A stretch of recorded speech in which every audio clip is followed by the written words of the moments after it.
Major League Wrestling, MLW, will be in Fort Lauderdale for War Games on Thursday, September 6th at the War Memorial Auditorium. And who better to have in this War Games double ring steel cage battle than the innovator of violence, an ECW original, the Tommy Dreamer. Thank you, Tommy. You're making your MLW debut at War Games. Just how did this opportunity come together for you? I guess right time, right place, / a lot of things that you said, my history, my lineage, and I was reached out to by MLW. Court Bauer was just like, hey, got this idea, wanted to run it by you. The moment he said War Games, I was like, I'm in, don't even care who the opponents are. Something I've always wanted to do. I always like to set first, and then when he told me where it is, I was like, man,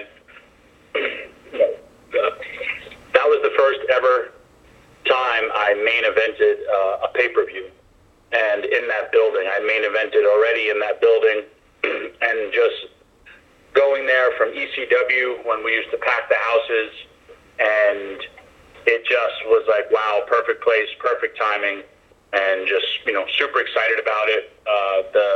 The lineage with myself and Dusty Rhodes, he was my hero.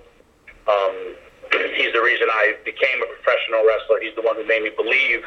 I actually got to tag with him in that same building as well, which a lot of guys don't get to do. And so it's just, to be a part of this, came from his mind, be a part of it. I wish Cody and Goldust were with me, but they can't be, so I'm pretty happy with the people that I have as my partners as well. What do you think, because you mentioned the history, and that's one of the big things here, because your history with ECW and the War Memorial Auditorium in Fort Lauderdale, anytime they came to South Florida, it was at that location. What made that venue such a great place for ECW? I got to say it was the fans. South Florida wrestling has always been a hotbed of professional wrestling because of Florida Championship Wrestling. And, as much as they worked in stadiums, they also went to smaller venues. And then when ECW burst upon the scene, it was just like, what a better place to, go. And I just love how the fans, those bleachers, and they're right on top of you. It was just, like I just said before, right place, right time. It's the perfect venue. But for me, it's just the wrestling fans. They're the ones that made it special. We fed off their energy. I remember the first time ECW ever did a road trip was to Florida. And the first time I ever got on a plane for ECW was to there, and it was just like, wow, this place is magical. And it really did become it. When ECW went away, it kind of went away, and now the magic is back. Ring of Honor has been there, and now MLW is coming back, so it's really, really cool because venues have history.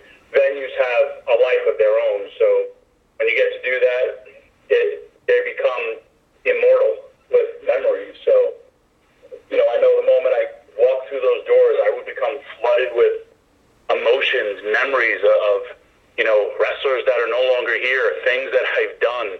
It's just, I've lived a blessed love career. Tommy, you mentioned those fans down here for those events, and the picture I always remember is you're in the crowd at the War Memorial Auditorium, and the fans are going nuts. It's Hardcore Heaven pay-per-view in '97, hot feud with WWF's Jerry the King Lawler at the time, and there's a fan holding a sign behind you as you're in the crowd, Lawler must die.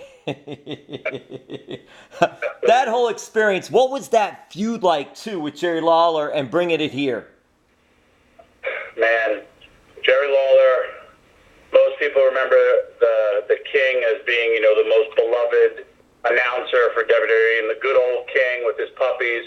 But Jerry Lawler was probably one of the most hated men in professional wrestling. And when he said all the things he said, that really helped, ignite a feud that still is going with him and I. We still wrestle, and we still have been packing arenas with just Tommy Dreamer versus Jerry Lawler. And I haven't wrestled him in a while, but there was no better at riling up an audience than Jerry Jerry Lawler. I owe him so much, and our feud doesn't get enough credit as of one of those major feuds in wrestling, because he was just an ass, and the people hated him. And exactly what you said, that sign personified how much hate he really did have. And you're drawing that much hate and then also that much love for you.